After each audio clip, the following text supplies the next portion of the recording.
Okay. Shabbat Shalom. All praise be the Most High, higher than of Yeshaya. We come before you, brothers and sisters, this Sabbath. We would like to say Shalom. Before we begin, let me first do the Hebrew Credo. Hear, O Israel, the Lord our God in Hebrew, and we will repeat it back in English.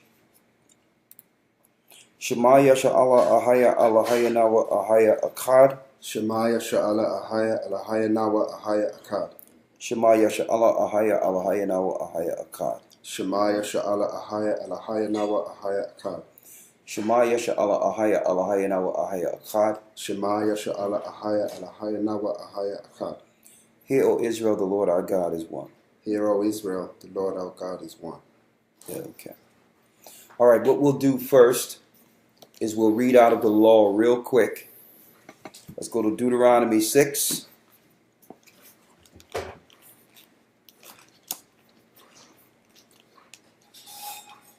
Let's get Leviticus 19 real quick.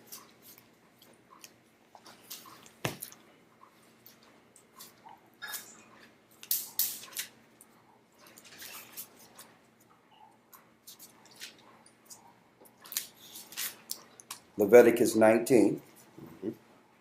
We're going to do this real quick and then go right into the lesson, all right? Okay. Leviticus 19 have 37 verses. All right? So we're going to do 6 each.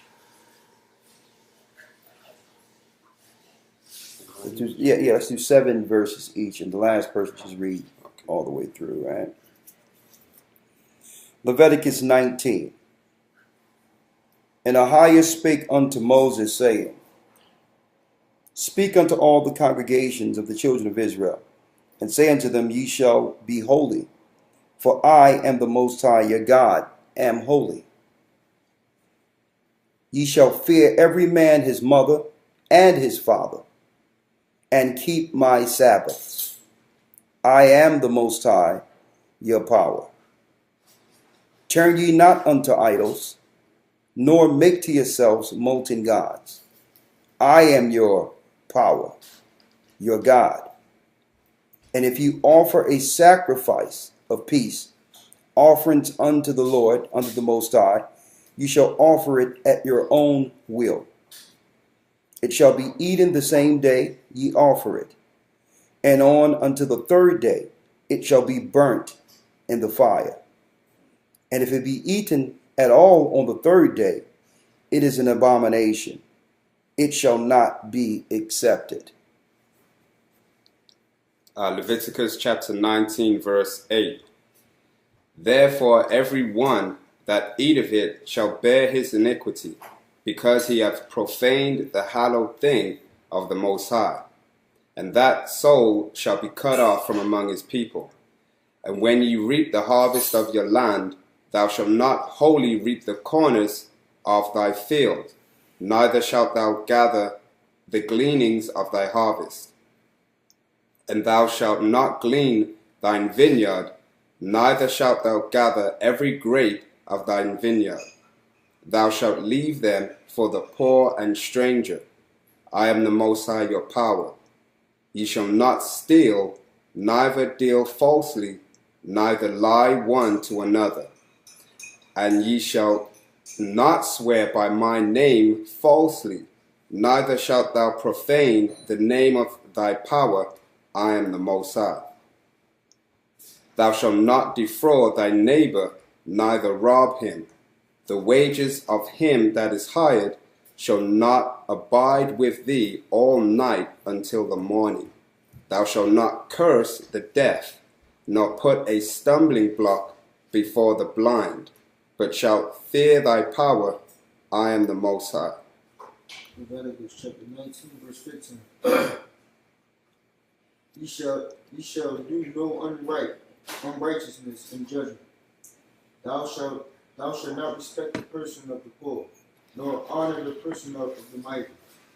But in righteousness shalt thou judge thy neighbor. Thou shalt not go up and down as a talebearer among thy people, Neither shalt thou stand against the blood of thy neighbor. I am the Most High. Thou shalt not hate thy brother in thy heart. Thou shalt in any wise rebuke thy brother, and not suffer sin upon him.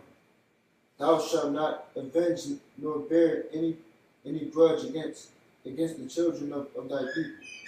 But thou shalt love thy neighbor as thyself. I am the Most High. Ye shall keep my statutes.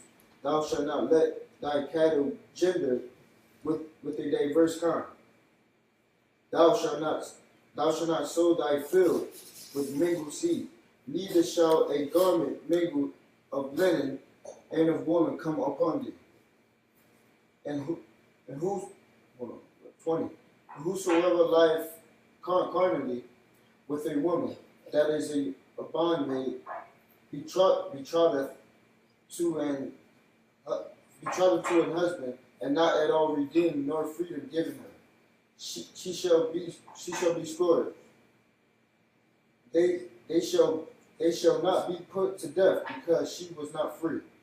And he shall bring his trespass offering upon the Most High unto the door of the tabernacle of the congregation, even a ram for a trespass offering. Verse 22. And the priest shall make an atonement for him with the ram of the trespass offering before the Most High, for the sin which he hath done. And the sin which he hath done shall be forgiven him. 23. And when ye shall come into the land, and shall have planted all manner of trees for food, then ye shall count the fruit thereof as uncircumcised. 3 years shall it be as uncircumcised unto you. It shall not be eaten of. Verse 24. But in the 4th year, all the fruit thereof shall be holy to praise the Most High withal. And in the 5th year shall ye eat of the fruit thereof, that it may yield unto you the increase thereof. I am the Most High your power. Verse 26. And ye shall not eat anything. You should not eat anything with the blood. You shall not eat anything with the blood, neither shall ye use enchantment, nor observe times. 27. Enchantments is witchcraft, and observed times is also dealing with things like horoscopes and going to people for the future and all that. Go on. Verse 27. And ye shall not round the corners of your head, neither shalt thou bar the corners of thy bed. Now I wanted to go here in Leviticus 19 because so many people get this confused when it says you cannot, when it says you shall not round the corners of your head, neither shalt thou mar the corners of thy beard. You have people out there ignorantly. There's so many points in Leviticus 19. But I wanted to point this out because many people come there and say, well, you're not supposed to get a haircut without the knowledge of what was going on with this particular sin. Okay, this is actually someone cutting their hair and all that in their beard to mimic gods, to worship different gods. Like you may see some of these Satanists out there and these sadists, they got these big things in their ear and they're marring their hair a certain type of way. It was to mimic or to worship other gods. It had nothing to do with someone getting a haircut. And the example we can give people is the markings and the hairstyles and the facial cuttings of those that you may witness on certain indigenous tribes. Like when you, if you look at the movie Apocalypto, they were marring their hair and making print on themselves to gods or to the dead. That's what that was talking about. That's not saying you cannot get an edge up. Okay. It says Yeah. When you go into the Hebrew, the word mar is actually a permanent thing. So Yeah. it's something they're doing to their hair. Their hair permanently. Their hair permanently. Exactly. It's a permanent action they're doing to the gods. They're marring themselves like you see a lot of people. Satanists does this all the time today. When you see them with the all black on and they got their hair shaved and certain things and they're permanently doing things to themselves. Putting pierces all through themselves and all that. all that evil, tattooing themselves from head to toe. This is what the Bible was speaking of, right?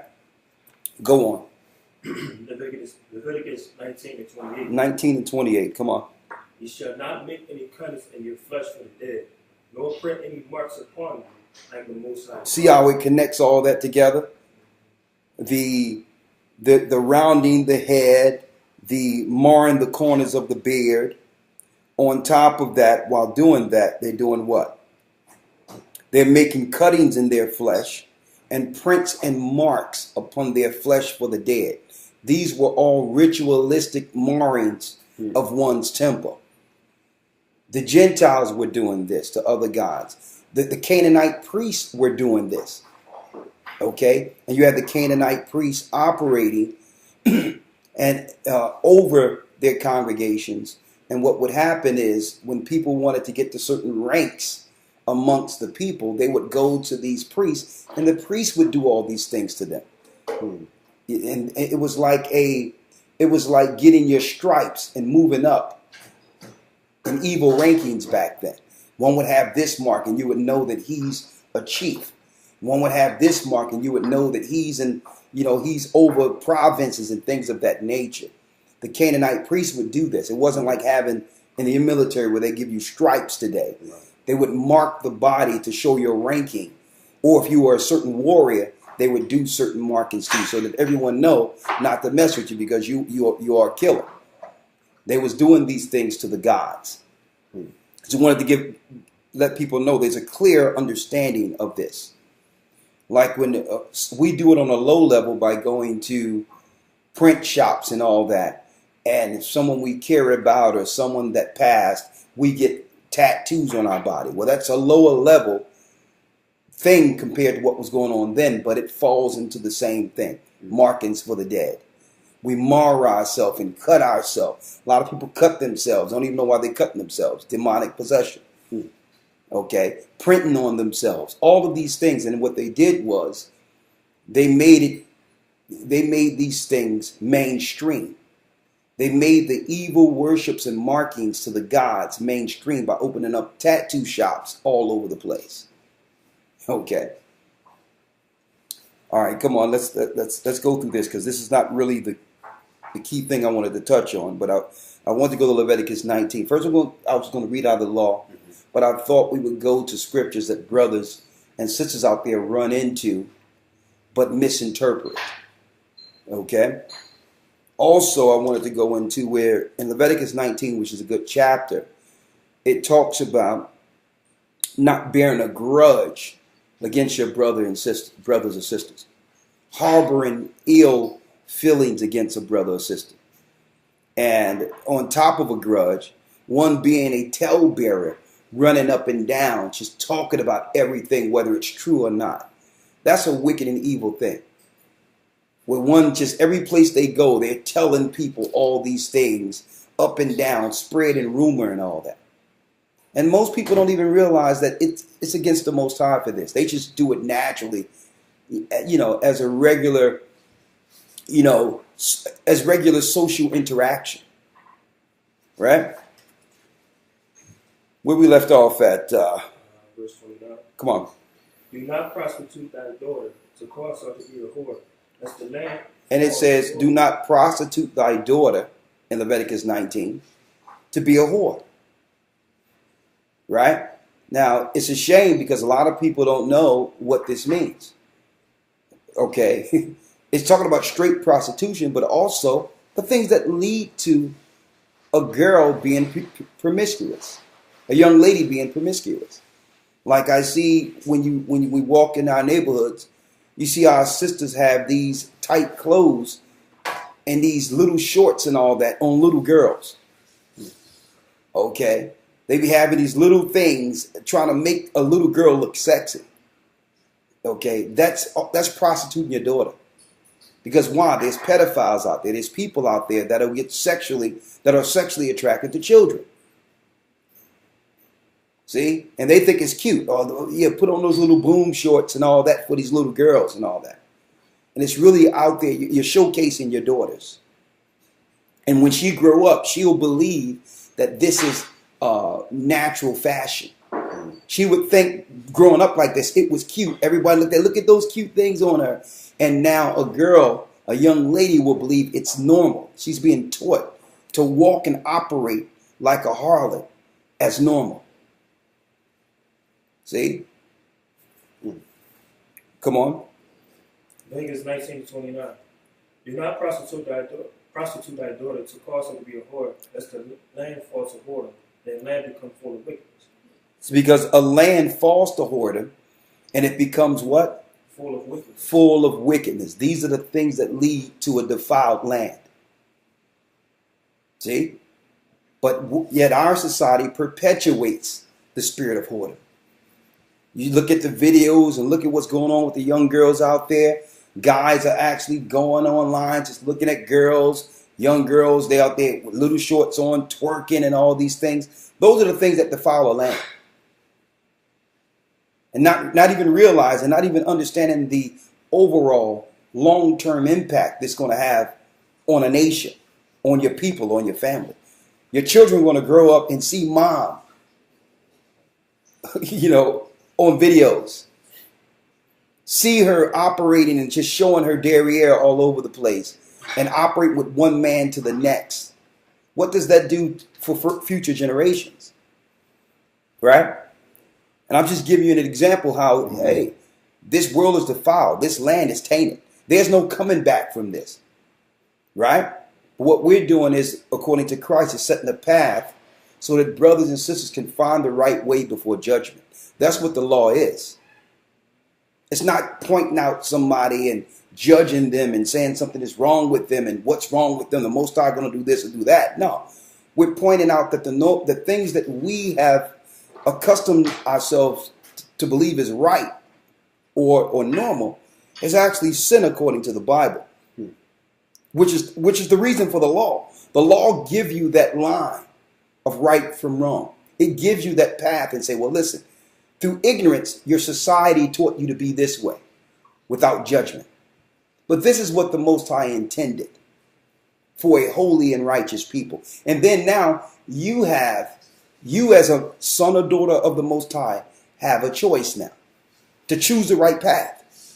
Right? Read on. Verse 30. You shall keep my Sabbaths and reverence my sanctuary unto the Lord. 31. Regard not them that have familiar spirits. It says, regard not them that have familiar spirits. These are people that deal with mediums or claim that they talk to spirits and all that, or talk to spirits. It says, regard not them that have familiar spirits. These are also people that are in the church saying that they have a word or discernment and can tell you the future concerning yourself. And you think they're getting this discernment from the God of the Bible. They have familiar spirits. They're demon-possessed people in these whorehouses called churches. Come on. Neither seek after wizards to be defiled by them. Neither seek after a wizard. Someone who could do what? Give you types of resolving of charms and all that. A person who can put a root on people or take a curse off of a person. People that can give you love potions or tell you what to do or what to do to get money and all these things. Don't seek after that. These people are being guided by demons. They've already given themselves over as hosts. Go on. I am the Lord your God. I am the Lord thy power. So the Most High is saying is, you come to me for everything. Okay, if you want to know the future, let me show you the future according to prophecy, according to what was written from the beginning. Read my word and I can show you what's going to happen. Okay, it's in my word. Don't go to them for that temporal fix according to the future, because they don't dictate the future. At the end of this, the future belongs to the Most High. You don't go to wizards and all that. You don't go to people for prosperity and all these. You do what's right, and the Most High will do what? He will bless you in his time. See? Go. He says you don't got to go to them. That's what he's telling you in the law. Come to me. You don't need these little demonic peons, because everything they're giving you is temporal anyway. follow my law, follow my commandments, and I can show you what's going to happen. I'll give you the wisdom. I'll give you the understanding. I'll bestow on you riches. If it mean now, you will use those things, those possessions and riches, to do what? Bring forth my kingdom and help the poor. And change your society, change those around you. That's what it's about. It's not about, the spirit of prosperity and what they're teaching you. Right? The Most High is saying, Ahia is saying, listen, come to me for this. You don't need no wizards. You need no sorcerers. You don't need no horoscopes. You don't need none of this. Come to me. Right? Next verse. Verse 32. Thou shalt rise up before the hoary head and honor the feast of the old man, and fear thy God, I am the Most High. Verse 33. And if a stranger sojourn with thee... A stranger is a Gentile. Now, if a Gentile is sojourning amongst you, read. He shall not vex him. You shall not vex him. So you can't make a Gentile feel less than you. You cannot make them feel that they are rejected of the Most High. You can't vex them. Okay? Now, this is not talking about relationships and marriage. This is talking about, just say if a Gentile family that's together is sojourning amongst you. Well, we must treat them like family. Because why? When we go into Gentiles sojourning amongst us, automatically the carnal mind will think interracial marriage. And it has nothing to do with that. You had whole families of strangers operating amongst Israel. And what happened? We treated them like family. We operated with them accordingly. Why? Because they followed our God and scorned their God and rejected the God of their fathers. Read on. Verse 34. But the stranger that dwelleth with you shall be as one born amongst you. Read it again. But the stranger that dwelleth with you shall be as one born amongst you. He shall be as one born amongst you. Read. And thou shalt love him as thyself. Thou shalt love him as thyself. For ye were strangers in the land of Egypt. He says, because you were strangers in the land of Egypt. Now, before this Canaanite came up that ended up destroying and coming in over as Pharaoh over Egypt, guess what? The Egyptians embraced us. Look at the story of Joseph. When he became second to the king and was embraced by strangers in Egypt. So this tells us, this is not talking about a stranger amongst our own people. This is talking about a Gentile. See? It's saying right here, for ye were strangers in the land of Egypt. I am the Lord your God. They embraced you. And a lot of people don't know that Assyrian that became Pharaoh over Egypt, that put us in captivity there for 210 years. He was from the land of Canaan. He took over Assyria. And Assyria was paying tribute to this Canaanite king. And that's the guy that became Pharaoh. There arose up a king or Pharaoh over Egypt that Joseph didn't know. That was a Canaanite king that ruled and took over parts of Assyria. And that's why he was called the Assyrian who vexed us or oppressed us in Egypt when you read the Bible. He was a Canaanite king that was over Assyria and took over all the Nile Valley areas. And eventually he became what? Pharaoh over Egypt and began to oppress us. Right? And that's a lesson that's coming very soon, right? Come on. Verse 35. Ye shall do no unrighteousness in judgment, and meet your in weight or in measure. 36. Just balances, just weights, a just ephah, and a just hin shall ye have. I am the Most High your power, which have brought thee out of the land of Egypt. Come on. 37. Therefore shall you observe all my statutes and all my judgments, and do them. I am the Lord. I am the Most High. Leviticus 19 is a great chapter concerning moral and civil law amongst each other and how to serve the Most High, but yet reject the imposition, or what you would call society's way of operating. You'll understand and decipher what you can operate with or deal with within the world, and what to shun according to the world. Okay?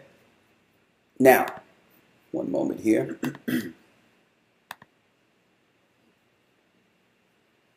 Okay. Now,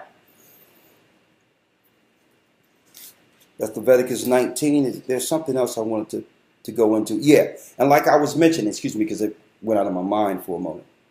Like I was mentioning earlier, brothers and sisters, that we're going into different parts of history, like showing who that Pharaoh was. You understand, that took over Egypt or became this Pharaoh that we didn't know. A lot of brothers and sisters don't realize that there's different ethnicities and different nations that rule Egypt as Pharaoh.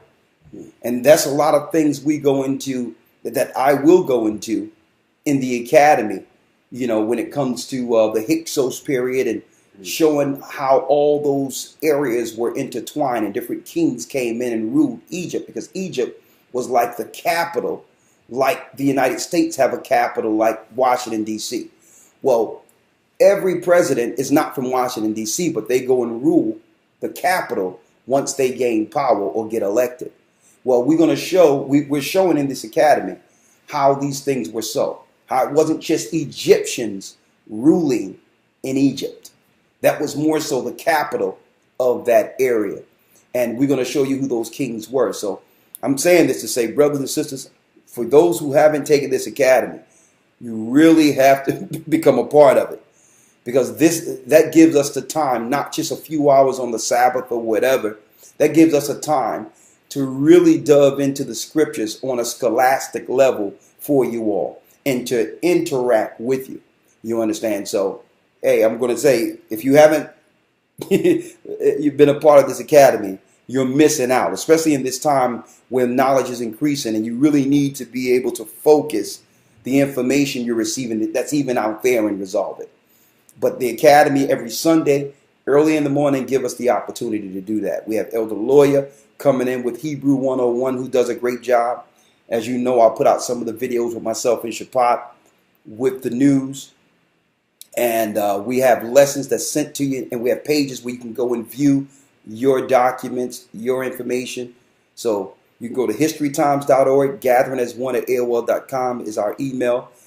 And you can go to gatheringofchrist.org if you want to be a part of it. I'm telling you. Because when I was just reading this thing and it went into, and I was talking about the Pharaoh and all that, it came to mind some of the information we show in the academy. And a lot of you here on the Sabbaths, you get the Sabbath information, and that's once a week. And I know the Most High blessed us to come before you on the Sabbath, but there's a lot of information that you need to have, that you could have real time if you're a part of the academy. So make sure you do something to get in there.